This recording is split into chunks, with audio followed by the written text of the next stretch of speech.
Need a one-pan meal? I've got a pan for that.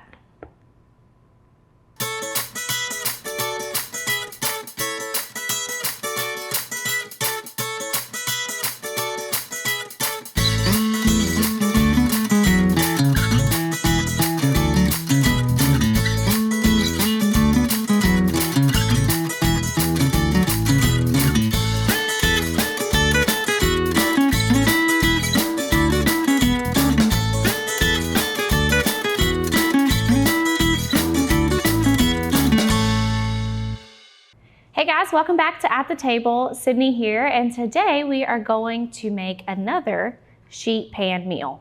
So it is April, again, very busy. You might be looking for something that you can just throw together. So this one is a little bit different. It is a hoisin sriracha sheet pan meal, and this one actually has everything all in one. So last time we did grilled chicken, we talked a little bit about grilling.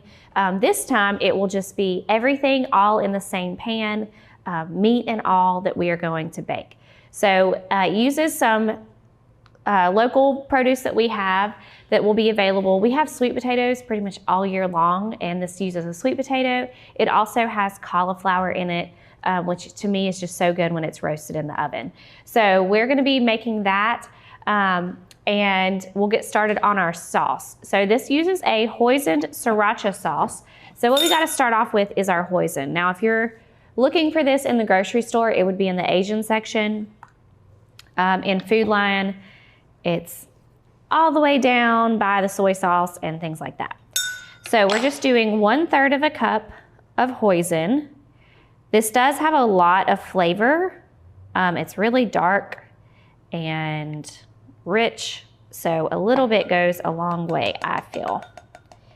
We're doing the same amount of hoisin as we are soy sauce. And then we are doing that 1/3 of a cup of soy sauce. And I always opt for the reduced sodium just because soy sauce does have a good amount of sodium in it, and even the reduced sodium still has, this one has 22% of your daily value in just a tablespoon, so not much. So just keep that in mind, that even your low sodium soy sauce is still not, well, it's technically not called low sodium because it's not low, it's reduced, which means it's reduced from the original soy sauce, 25%. In order for it to be called low sodium, it would have to actually be 5% or less of your daily value of sodium in that item. A little marketing trick for you there. All right, so we've got that. That hoisin's kind of thick, so I was just gonna stir it up for just 1 second. Next thing that we're gonna add is a little bit of maple syrup. We're just doing 2 tablespoons here. So not a whole lot, but this will just sweeten it up just a little bit. If you ever want, and I'm actually gonna do this because I don't want it to stick.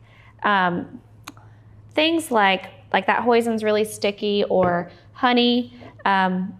Syrup is a little bit more runny, so we don't have as big of an issue, but anything you want to just not stick to the side of your measuring utensil, if you just take a little bit of oil and kind of rinse it out with that, it will easily slide right out of your measuring utensil. All right, then we're gonna do the same with our sriracha. Sriracha is really, I'm doing the wrong part. Sriracha is really hot. For me, I think it's extremely hot. I do love the flavor, but it is spicy. So if you can't do spice, you might wanna reduce this just a little bit. If you love spice, maybe even you add an extra tablespoon in there. Just depends on your family and what you enjoy. My husband puts sriracha or hot sauce in general on everything, so he will definitely be adding something else on top of this, I'm sure. All right, then we have our rice vinegar. Most of this stuff, like I said, you can find in that Asian section. The rice vinegar as well. is typically there. Got a tablespoon, and then we've got some sesame oil. And I find that I do a good bit of recipes that call for sesame oil. So if you're not really wanting to spend the money on it, one thing you can always do is to do some research on what are some other recipes that I can make with this ingredient and start making more of those. That way you're not left with a bunch of hoisin in your fridge. There is a recipe that I make all the time that is like similar to P.F. Chang's lettuce wraps, the chicken lettuce wraps. So you can just Google that. I'm sure you will find one. But it uses the hoisin, it uses sesame oil, all of that, and it's really good. All right, last couple things. We just have our fresh garlic and a little bit of ginger. So we're gonna do 2 cloves of garlic.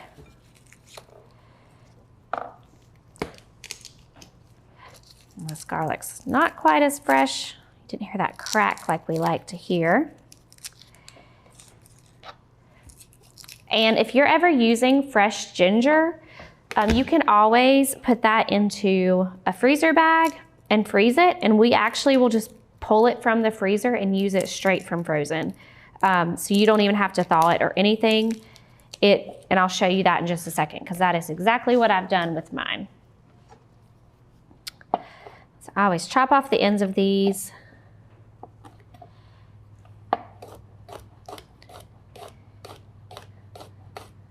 And I'm gonna cut this up and throw that. I'll finish chopping that in just a second. And I'll throw that into my recipe. And then our last thing is going to be our ginger. So if you're ever doing ginger, you can actually just use a spoon or a fork or knife to peel it back a little bit. And then I'm just gonna grate this right into my sauce. We need about 2 teaspoons of this. So I'm gonna finish grating this, do our garlic, and get that into our sauce here, and we'll see you back in just 1 second. Most aging adults want to stay in their homes as long as possible. And as your loved ones get older, you want to support them, even when you can't be there. Star is proud to offer Star Alert. This new system is now mobile and has GPS compatibility, so your loved ones can live their lives and you can have peace of mind, knowing they can get the help they need with just the simple push of a button. The new Star Alert also offers automatic fall detection, so help will be alerted even if they can't press the button. Call and ask about Star Alert today. Hey guys, welcome back. So we have our sauce all done. We're gonna use about half of this, or about a third of it to start with when we're cooking our chicken. So we'll move on to our sweet potato first. I went ahead and peeled the sweet potato, totally optional here if you want to keep the peel on or take it off. I decided to peel it off today just because that's what I was feeling. Make sure you have a nice sharp knife. As you can see, it's kind of hard to cut. When you're cutting a sweet potato, you definitely need a really nice durable knife. Once you get to a point that it's not stable, I always cut it in half, or I could have did it this way, and just find that flat surface.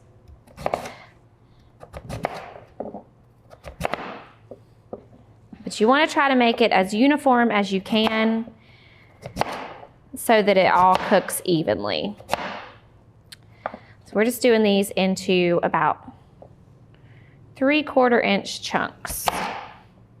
This might be more like an inch for me because I'm not good at measuring stuff. Cut those in half a little bit. And we're just gonna cut this up nice and small. So sweet potatoes are one, like I said, they're accessible all year round. They are really good for you. They have a lot of really good health benefits. That beta carotene, which is what gives it that nice pretty orange color. And to me, they give good texture to a dish. So I always talk about texture and in salads and different recipes. When you have different textures, it's just completely elevates the dish to be just so much better. And one of the ways you achieve that is through adding a variety of vegetables to your dish that are going to give it either a crunch or some smoothness, which is kind of what this gives. So just keep that in mind. If you're ever looking for different recipes, or maybe you have a recipe, but you're trying to think of how can I make this even better, think of something you could add to it that would give it a little bit of a different texture, mouthfeel to it that will help to elevate it.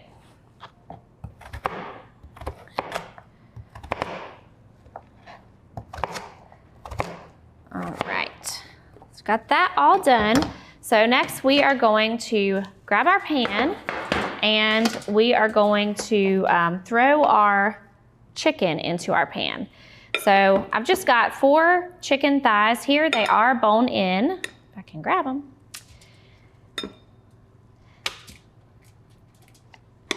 And of course it's hard to find uniform ones when you're buying a whole pack, but you know, you want them to kind of cook evenly as you're cooking them, so try to get more uniform pieces as well if you can.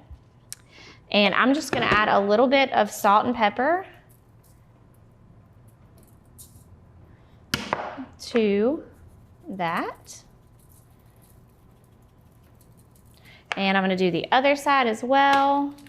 So flipping those over. I did buy these with the skin on, and I just cut that skin off. You can even go further and kind of cut away some of the fat. Honestly, with dark meat chicken, it's already going to be a little bit higher in saturated fat as it is.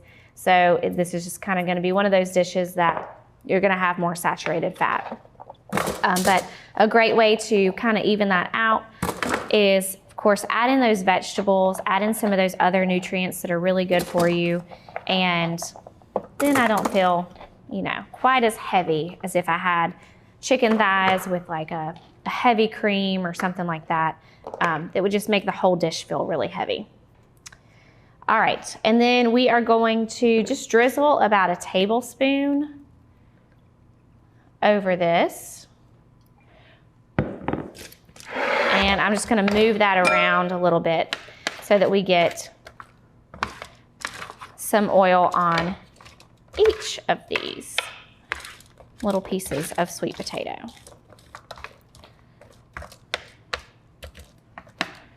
And you could absolutely, if you are watching your salt, your sodium intake, you could just leave that salt off completely. Give this a shake. And just keep in mind, you know, we've already got a lot of sodium in this hoisin sauce. So you could absolutely leave that off completely. And then if you decide that you need a little bit more salt later after the fact, then you could add that. So I'm adding about 1/3 of this.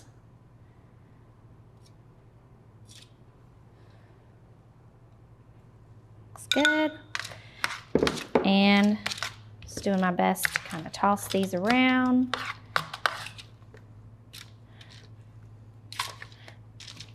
Tongs were not working as well here, so we're just going to try it with a spoon. And you can use the spoon, the back of the spoon, to spread that sauce on the chicken as well. Smells really good. The sauce alone smells delicious, so excited to taste it. All right, that looks good. We want to make this as much of a single layer as possible so that everything can cook thoroughly. That way the heat can move around nicely all over the dish. So we've got our oven on 400. I'm going to go ahead and throw this into the oven. We're going to bake this for about 15 minutes, and we'll see you guys back in just 1 second. Eastern North Carolina is a beautiful place where we gladly choose to call home, and we strive to provide the best communications services. STAR is committed to improving communications to all our service areas because we want to improve the communities where we not only work, but also live. Star Communications. We are neighbors serving neighbors. Hey guys, welcome back. So our sweet potatoes and chicken have cooked for 15 minutes now, and they look good, they smell good. We're gonna keep, of course, cooking these up. What I'm gonna do next, I'm not gonna even bother really stirring that up too much because we're gonna be adding some roasted red pepper and some cauliflower to this. And then we're gonna add some more hoisin sauce. So I'm gonna go ahead and work on our bell pepper here. Scoot that up a little bit. And remember how we cut those? I usually cut the top off. I sometimes will also tail it, so cut that bottom part off. Or if it's kind of nice and intact, you can just work your way around the pepper as you chop.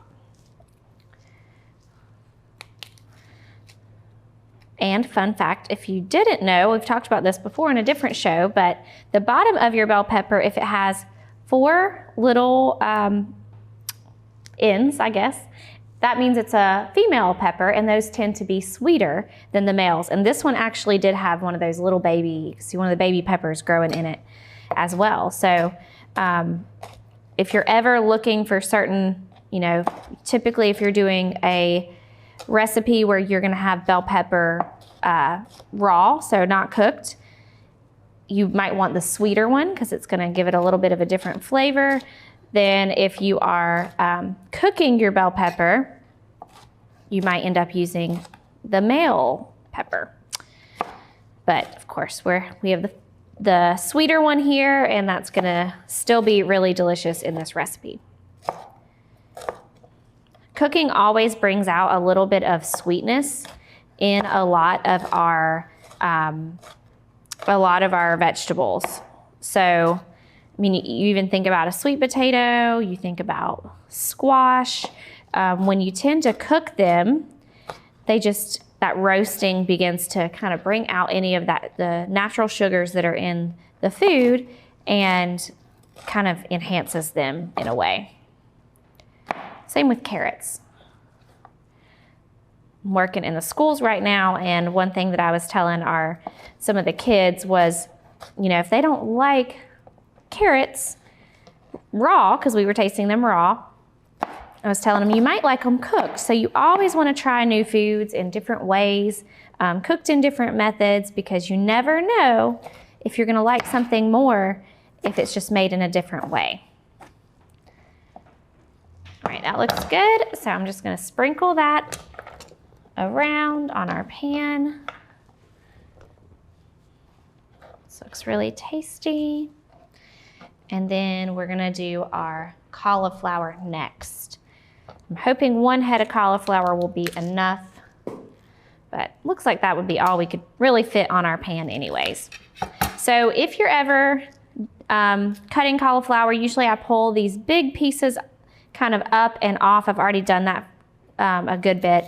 And then what I do is I kind of work my way around. So I kind of crack it open, and that way I can kind of keep them in their nice big whole form. Depends on what you're using the cauliflower for, but I just slowly work my way around until I can get further inside of that cauliflower. And then you can just discard or save your stem for a soup, vegetable stock, something like that. Probably more of vegetable stock than a soup. And I'm just going to cut these into a little bit smaller pieces. All right.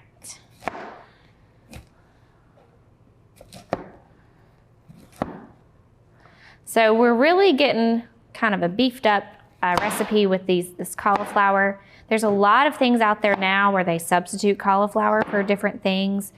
Just as I mentioned last time, they have gnocchi that's made of cauliflower instead of potato.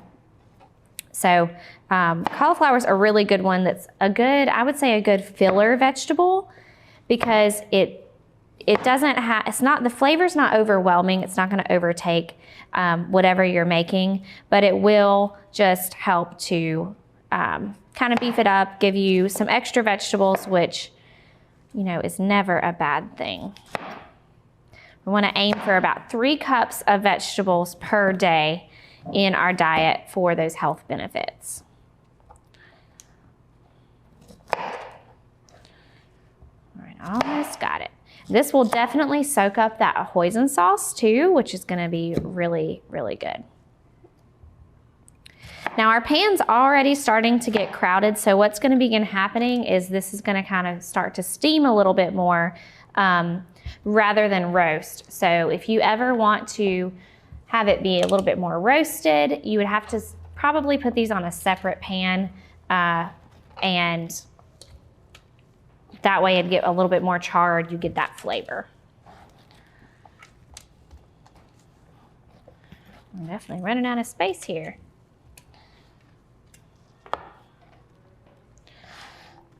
All right.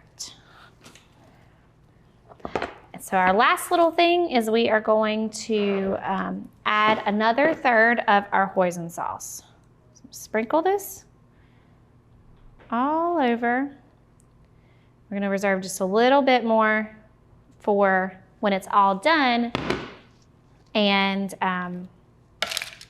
put that on at the end. So I'm just gonna stir this up a little bit and throw this back in our oven. We'll take a quick break and we'll see you guys back to do our second recipe. Honey, do we pay our bill? What bill? The Star Communications bill. No worries, honey. With Star's paperless billing and automatic draft system, I get a notification sent right to my phone. There's no need to be bothered with those paper statements, and our bill is paid on time every month. Well, that's easy and convenient. It sure is, honey. Honey, Yes, dear. the bake. Oh, right.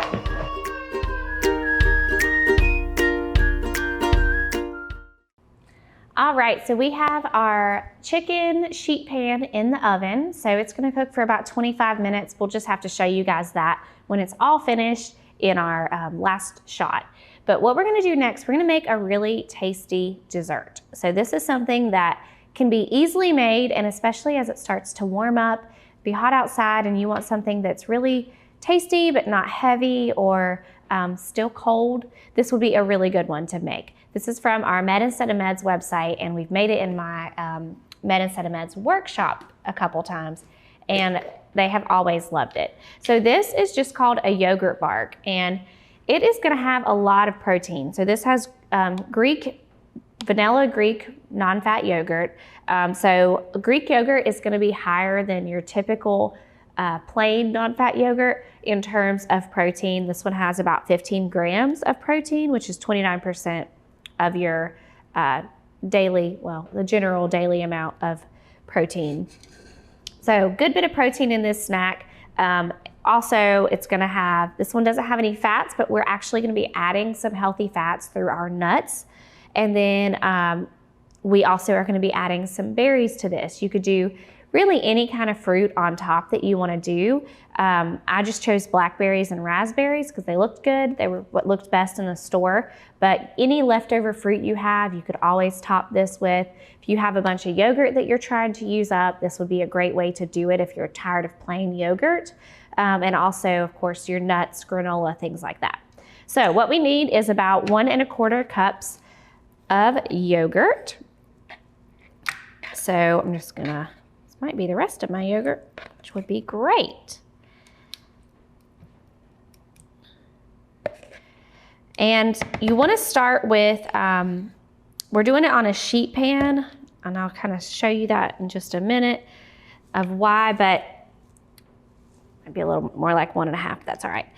Just make sure that you line your sheet pan. We did this with wax paper. You could definitely use parchment paper if you'd like. I was just talking to a coworker asking her if she had any parchment paper because we didn't have any in our office that I could find. And she thought that they were the same, that wax paper and parchment paper are the same, and they are not. So if you are ever baking, if you're using wax paper, that wax paper will melt and it can affect whatever you're baking. So she was like, that's why my cookies didn't turn out. So just keep that in mind. Parchment paper is great for baking as well as things like this. So if you're looking for one to purchase, parchment would be kind of the more guess, universal one. Wax paper you can really only use in terms of freezing or, you know, if you're storing things, stuff like that. So we're just gonna spread this. We want it to be nice and thin, so about 1/4 inch thick. And I'm just gonna do my best to kind of spread it to the edges. But it's okay if it's not perfectly straight. It will still work out great, I promise. That's the good thing about this one. This would be a good one to make with kiddos because it doesn't have to be perfect. You can customize it. When we did this with my Med Instead of Meds group, I did one that had nuts on it, one that had coconut, like half coconut flakes, half nuts, you know, because I wasn't sure what everybody enjoyed. So you can definitely kind of do this with your family and customize it to be what each person likes. All right, that looks good. Spread that as best as I can. And what we're gonna do next is just top our berries and nuts. So just throw in some blackberries and raspberries, and you of course want to disperse those as best you can because you're gonna be cutting this into that bark, little cubes. So you don't wanna have a piece that has no fruit on it. So this ends up being about a cup. You know, it depends on the size of your pan as well, but typically about a cup should be good. You could do more of that if you wanted even more fruit on there. What I'm gonna add for a little bit of crunch factor is some granola. Now this is a honey almond granola, so it does have those oats and it has some little bit of honey in it, and there are a few almond flakes. I got some more almonds to throw in there because I like almonds. I like nuts. I want a little bit on my bark here. All right, that looks good. And then I've got some pecans as well. So I'm just gonna sprinkle a few of those. This is a great way if you got leftover nuts in your house from something that maybe that you made and you're trying to think of what to do with them. We don't want to be wasting our food, right? We want to be able to use it in different things. So this is a great way to do that. Just a few more almonds. And that looks good. And that's it. Very easy for this one. You throw it in the freezer. You want it to freeze for about 2 hours. Mine didn't even take that long. It took about an hour. But ooh, a little bit of television trick for you. And it's nice and frozen and all complete. You then want to take your very sharp knife and you want to cut it. And we did have some issues with this in our class. So if you are struggling to cut it, you could just stick it in the refrigerator for a few minutes. The recipe says that you can just break it real easily, but you know, we couldn't quite do that. So this is obviously a very big piece, but cut it up and you can eat it just like this. Delicious, so good, tasty, be nice and cool for the summertime. So I hope you try this. We'll show you guys the chicken when it's all done, and we will see you guys back next time on At the Table.